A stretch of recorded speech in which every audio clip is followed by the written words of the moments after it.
And what the fuck was the next 3 years like for you? Because I can tell you what it was like for us seeing you. We were just, or at least for me, I'll speak for me. Well, first of all, you blocked me multiple times. That sucked. And don't get me wrong, again, and we've talked about this, I don't think I was necessarily a good friend at that time. I was behaving in ways that I definitely regret now. He was a dick. Glad that I'm not doing that anymore and learn from that. Grateful that you did stick around and, we're on better terms now. But, man, I had no idea what the fuck you were doing. You were in the mix of drug addiction like no other. And I remember when you had asked for help one time with Megan, and I took the phone and started talking to you, and I was like, you're not the guy who got beat up anymore, who got robbed. Like, you're a successful drug dealer, you're all of these things, and you're buying the shit, you got the money, you got whatever you wanted. You redeemed yourself from your childhood trying to do all that shit. And I was like, how does it feel to be that guy now? And you're like, I don't like it. Yeah. It was a very interesting 3 years. It was really bad for a year and a half. I think it was I started smoking and I started drinking, and then... And you're 22, 21? I was 21. I'll just interject right here. The crazy, like you said, probably the most honest thing I've heard somebody said that's drinking and smoking weed. And you told me, you're like, I'm gonna get back to heroin. I'm just gonna see how long it takes me to, essentially, right? And that was depressing to hear, because I continued to hang out with you. I think we all did for a while. You were drinking and smoking weed and stuff, because you're the boy, and as long as it wasn't too risky behavior, it's I'll fucking chill with my dude. But then you started doing harder drugs and stuff and doing your thing, and then it was for me, it's always come back to a safety thing, you're out there drug dealing and having a couple, legal firearms but it was just scary. I was definitely out there for sure. Yeah. It was, I knew that, I didn't have, I knew when I was going back out, it was I didn't have the fuck the program, it didn't work. I was just I'm about to do something different. Or I'm not gonna do that anymore, and I'm gonna try to get high again. And I started smoking weed, I started drinking, and I've just always been a guy who sells. So it's as soon as it lasted a week of me just buying for myself and smoking it, and I would just hear my coworkers what they were buying and how much they were paying. I was like, this is fucking ridiculous, dude. And I was like, let me get y'all some of my shit, and I'll be able to smoke for free. And I remember telling myself, I was like, don't let this get out of hand.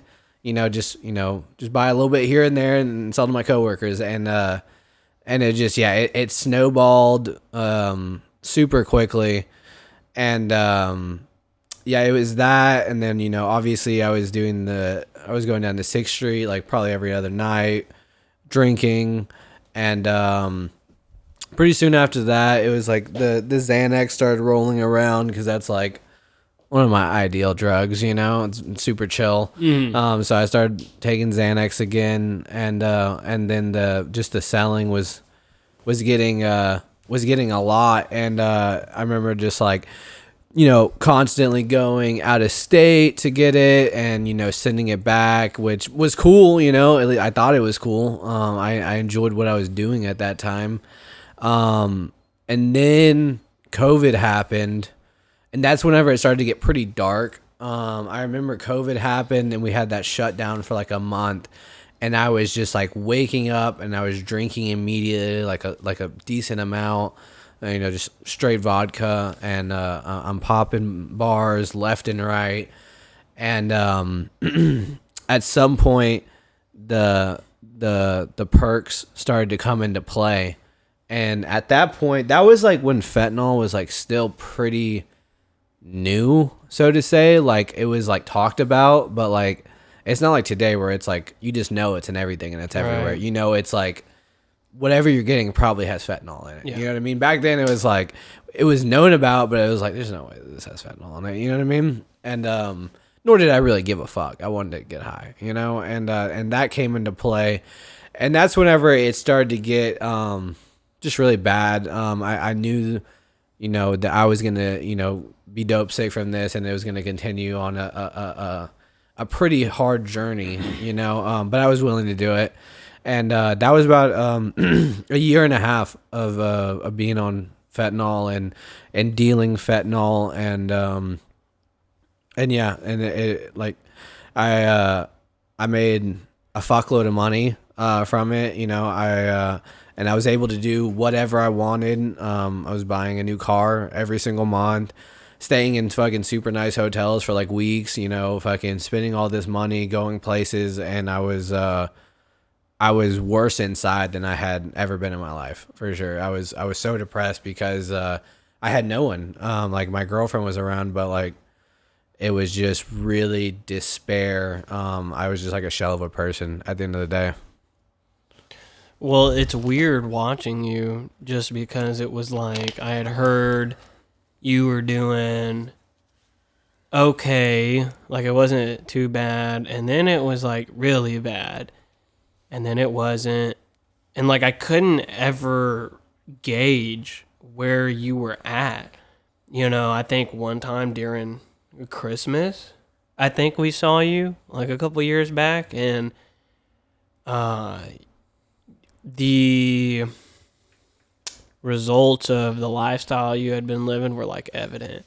Like you were Jackson, but you were like a gross Jackson. You were like a Jackson who after Christmas we knew you had plans type shit. After like the couple hours we were hanging out and having fun, we knew that whatever you were going back to was not good. You know, and that was probably like the last time I saw you before I took you to detox. And it's weird. I guess it's not weird because I've been there, and I've obviously been around a lot of people in recovery before, and I see it all the time where there's a high ambition to get sober or at least take some of this heat off, and then they go right back to doing what they're doing. But it caught me off guard with you because you had so much knowledge of what you should do once you get sober, and you were like, I'm ready to get to detox and this and that, and you weren't really as optimistic as I thought you would be going to the detox with me and John. I thought you, and I don't know about you, but I thought you were going to be a lot more optimistic and hopeful, and you were just the biggest Debbie fucking Downer like I could have been around when we're like on the path to getting you better. And I never really had like too much faith that you were going to stay sober. And then of course you didn't. Yeah, no. Well, at that time, I like the reason I went to detox was because so at the time I just thought it was like my withdrawals were so bad. Yeah.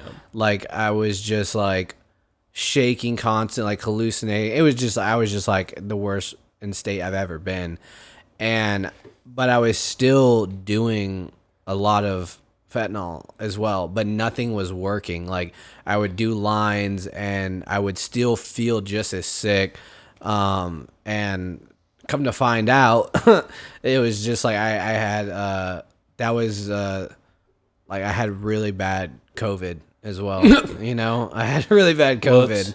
And yeah, and that was really the thing about going to is because I was in so much pain and nothing relieved it, and I was just like, maybe they can fucking make me feel better, you know? But I remember the entire time I was there, and they're giving me, you know, stuff that would suppress, you know, opiate withdrawal and stuff like that, and nothing's working either. Like I'm still insanely sick, and yeah, I went to detox for COVID. Wait, you had COVID and you were in our car? Yeah, we were riding around. Oh with you. shit, that's crazy. We didn't catch COVID. I didn't know that. I didn't know that till just now. No, yeah, I didn't get sick. That's fucking hilarious. You just went. You're sick with COVID. You're like, drugs aren't working anymore. Well, okay, so and this is the thing, right? So that happened, and I didn't realize this until much later on, because that happened, and I go back home and I like immediately start smoking weed after detox, and like I'm still selling and stuff like that. But I was like, you can't be doing these pills and shit anymore, dude. Like, that's what got you to, like, that was what made you super sick, you know? And of course, like, it didn't last. And like, I start, you know, doing more pills and stuff again.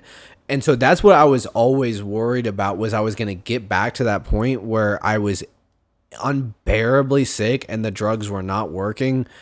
And like, I never did, you know, like I would get to the point where I was like pretty fucking sick and the pill stopped working, but like I could at least like snort a pill and like I would get unsick, you know, there wasn't like a high effect. And I realized that was the difference between the last time, was like I was doing a fuckload of drugs, but I was still insanely sick. And so it was just, I had a really bad, really bad COVID. That's phenomenal. I wonder how many people went to detox because they had COVID, but they thought it was like a similar situation as yours. Well, I mean, if you think back on it, whenever COVID first popped off and like people were getting sick, it was insane. You know I've had COVID like 3 or 4 times now, and like every other time is just like a little flu. You know what I mean? Uh-huh. It's not even bad. Sometimes I like it because I get to sleep in bed all day. Right. You know, I get to take off work. Right. But yeah. Then what happened when you get out, you go through the same shit. You're still selling drugs. You're still doing all of the crazy shit that you were doing, living that lifestyle, which none of us ever got to live either. I mean, you know, I come from just like being high or not being high, trying to hustle and steal from people just to get high for a second. Scraping for $10. Scraping for 10. I was not high more than I was high, and that was, I think, a big, you know, contributor to me getting sober, because that was fucking miserable. Right. But then you get sober. How did we know that he was in the hospital?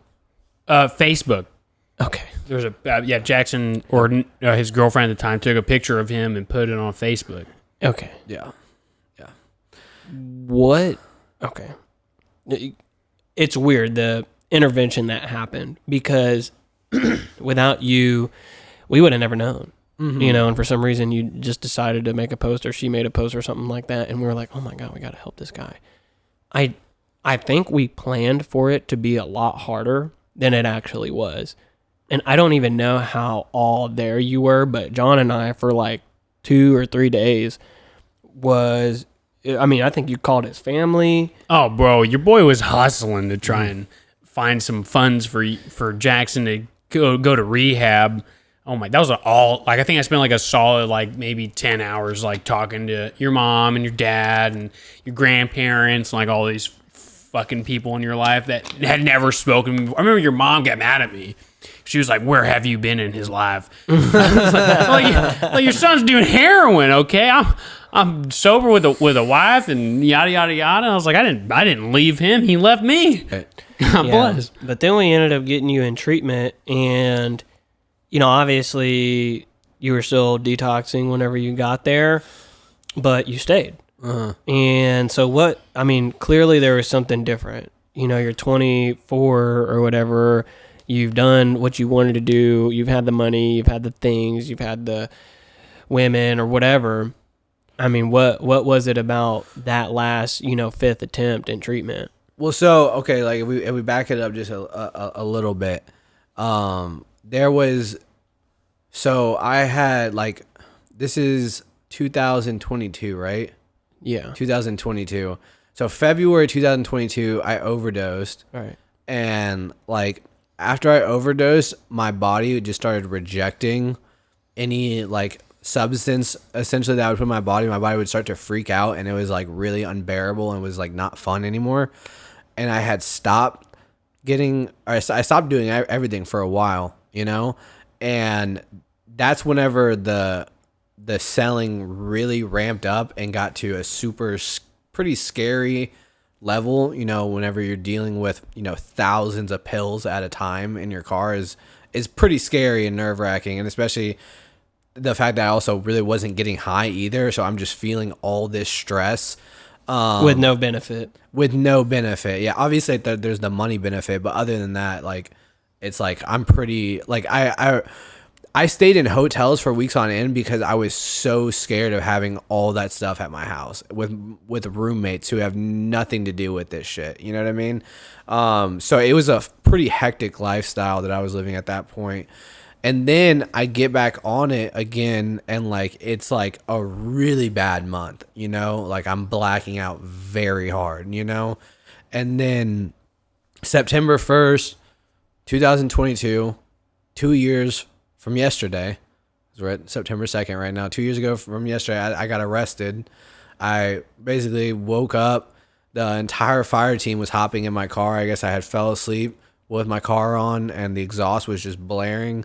And I had multiple substances on me, quite a lot of drugs. And of course, they take me to jail, and I bond out.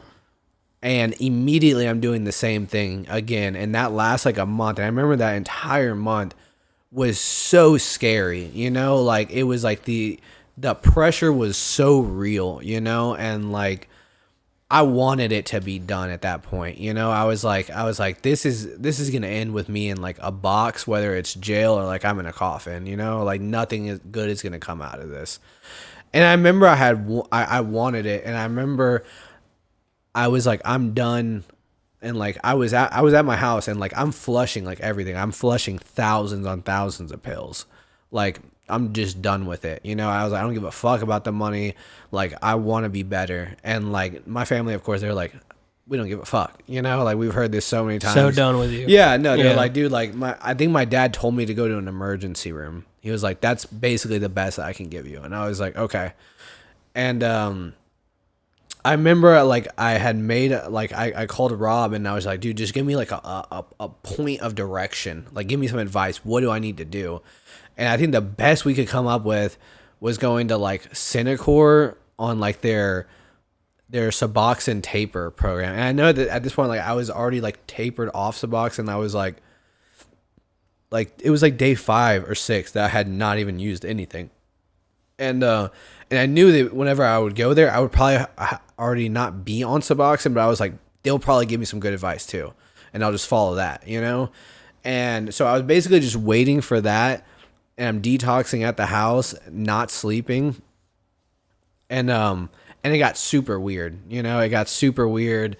The hallucinations was very real. The body pains was very real. And I just, I guess my body just fell out. You know, they had to call the ambulance. And then they took me to the hospital, and I don't remember anything about the hospital. You know, I was there for those 6 days, and I didn't remember or know what was going on. Like, I think I remember like coming in and out, you know, and then obviously like I come to at ALR, and I still don't even think that this is real. Like, I think that all of it was a dream. It took like 3 days for me to be like, this is a real place. You know what I mean? Which treatment? ALR is a treatment center, folks. For those who don't know. Treatment center. Courtesy. And yeah, so once I finally came to, and the reality started setting in that I was in treatment, I think it was just because like I was like looking at the walls, and I was like, I know these symbols. And then of course like the 12 steps are there, so I'm like, yeah, I know this, you know what I mean? And like, was I you know, thrilled to be there? Not really, but like I was very grateful to be there, you know? Like I was at a point that I was trying to be at, and was like, there was no success, and I just kind of woke up, and I was there, and I was allowed to stay, you know? So it was like, let's do this, you know? And you know, it was tight, obviously, you know, with you working there was interesting and stuff like that, but it was a good time. It was a good time. I remember you sharing something recently about like you and a bunch of the dudes that were in there with you, or at one point you just noticed like y'all were doing dumb shit in the living room.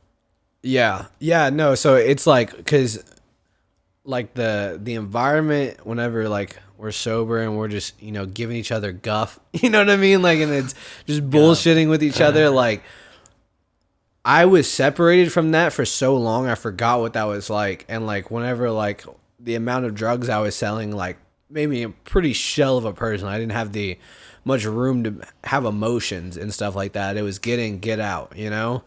And I had totally forgot about like the giving each other shit. I remember going in there, and my mentor Joe was like, I remember telling him like the first couple days, I was like, these motherfuckers better not fuck with me. I was like, I don't have time for that shit. Like I was like, I see y'all poking at each other. I was like, that shit ain't for me, you know? And he's like, I mean, dude, they're just joking. I'm like, nah, fuck that. Like, I don't joke. You know what I mean? And yeah, it was like a week later, and we're just like sitting there on the couch bullshitting, and like this overwhelming feeling of just like gratitude and like wholeness that I had been missing in my life for like 3 years just like flooded back, and it like almost brought tears to my eye, you know? And I was like, wow. I was like, I'm so fucking glad to be here. You know what I mean? With y'all. What do they say? The opposite of addiction is connection, you know? And I think that's very relevant when we think about when someone's having a good time or a bad time. You know, they just want to feel connected to something or somebody. Dude, it's one of the biggest things about this for me is the connection with other people. You know, me and my friend were talking about it the other day, and because like, you know, I'm sure all of us know, you know, multiple people that like that are sober for, you know, however many years, and they don't do any of the work. You know what I mean? They're just existing, and they go to their job, and they have their family or X, Y, and Z. And I was telling my friend, I'm like, dude, I wouldn't want to do that. You know, like there's so many benefits to this program that I want to experience the whole plate of it. You know, like if I want to have like be by myself, like I might as well just be getting high at that point. You know, like I want everything about this. I understand. And before you interject, I want to say this. Thanks, Dad. I understand that. I also understand doing an adequate amount of work to reintegrate back into life and then living the life that you want to live, whatever that looks like. I think just like when we get into recovery, I think there's a need for it. Mm-hmm. And whether somebody is proactive about their life and their recovery or someone is reactive, you know, and hopefully that reactive state isn't because of a relapse, you know what I mean? But like almost if something comes up, then okay, telltale sign to do some work. You know, I don't necessarily think it's bad to just go back to being a family man. I don't think it's bad either. No, I'm not saying it's bad. Yeah, because that's the whole point is to 100%. Reintegrate and enjoy the life. And I think this program is laid out, at least specifically with the 12 steps. You know, there's so many avenues to wellness and increasing that quality of life, that wherever people end up, as long as they're having the life that they want to have, I think that's the most important part. 100%.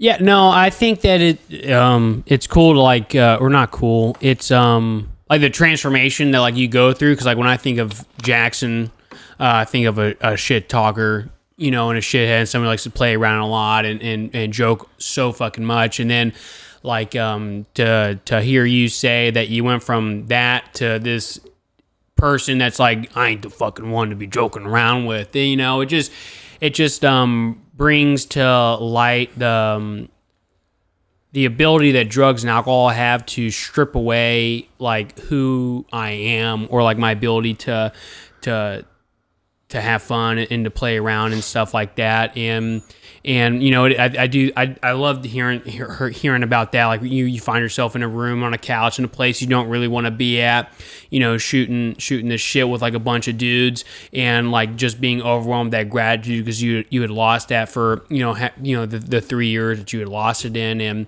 and just the fact that like drug or the program of AA, you know, sounds like it did for you exactly what it did for me, and allowed me to experience life through a different lens, and to not take myself, you know, so seriously, and to kind of let down that guard and be open to like Tyler pointed out, like having a connection with other people.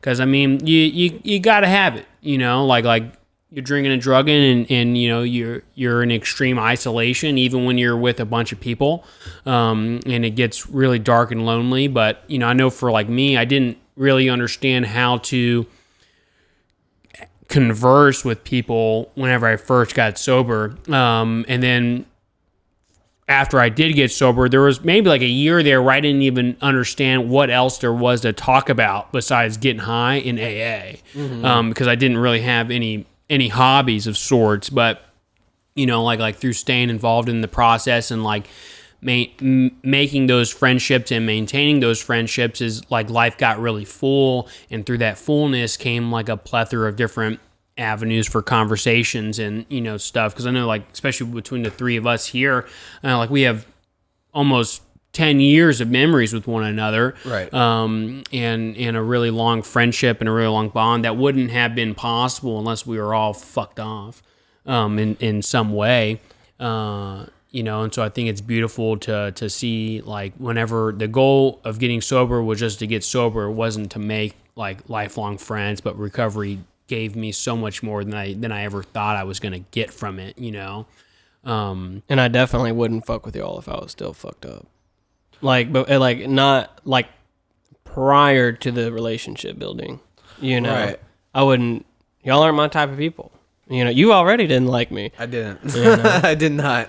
And then John's not my type of guy until I got sober. And I was like, this dude's weird, but he's my friend. Yeah, the connection is insane. The connection is, it's beautiful. And I love seeing other people that go through it and just building. It's such a cool community to be in. And yeah, like I said, like, obviously, like, yeah, if people part ways, I'm not saying that that's a bad thing. You know what I mean?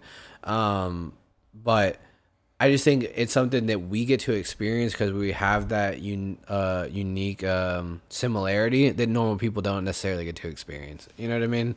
Yeah, it's like the idea that I could walk into a room, know nobody, except for the fact that I already have several things in common with every single one of them. And, like, it just makes creating new friendships or meeting new people that much easier, because I understand that at the most base thing you get to, we all have a common problem and we all have a common solution, and then it's just about figuring out, okay, well, who has all the extracurricular activities, that I have, Exactly. And making friends, and, just like going to fucking school, it's like you're going to meet all kinds of people. You're not going to be friends with all of them, but, you're all in fucking school, which is the common problem. That is the common problem. Fuck school. You're all trying to get high, common solution. Yeah. So with plenty of years, I guess a decade of in and out, you're here now. Where are you at mentally, spiritually, as a person, or whatever, with all of that experience, with all of the ups and the downs and the downs and the downs, where are you at? Where did you think you were going to be here? What is it like for you with all of the amount of experience that you've had? Because those 3 years and everything before must have been so long. If they're anything like my 6-month run was, so fucking long, Yeah. Being here, I'm super grateful. Obviously the drugs that I was doing, the likelihood of you dying is pretty high. I mean, I've lost, 3 of my best friends at different points in my life this year already, which sucks. So being here every single day is super grateful. And, I have experience with this stuff. I've been in and out, but, like, I just want to remain teachable. I want to remain open. I don't like to think that I know something, I really just want to just do the best that I can do. I don't have any expectations going forward. You know what I mean? I just want to take it one day at a time. It's kind of what John and I were talking about before you got here, was like, there's no real end point, and I made the comparison of, like, if you watched a movie and you saw the beginning and then you saw the end, it wouldn't be a good movie. We're missing out on the whole process when we don't enjoy the fucking process.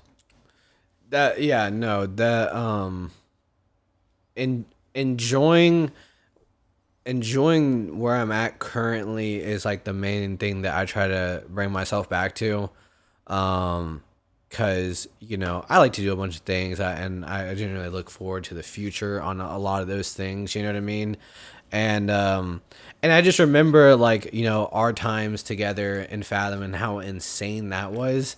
And like nowhere did I think any of us think in that current time that it would be such an amazing time, you know what I mean? And then like looking back on it, I'm like, damn, that's like unrecreatable. You know what I mean?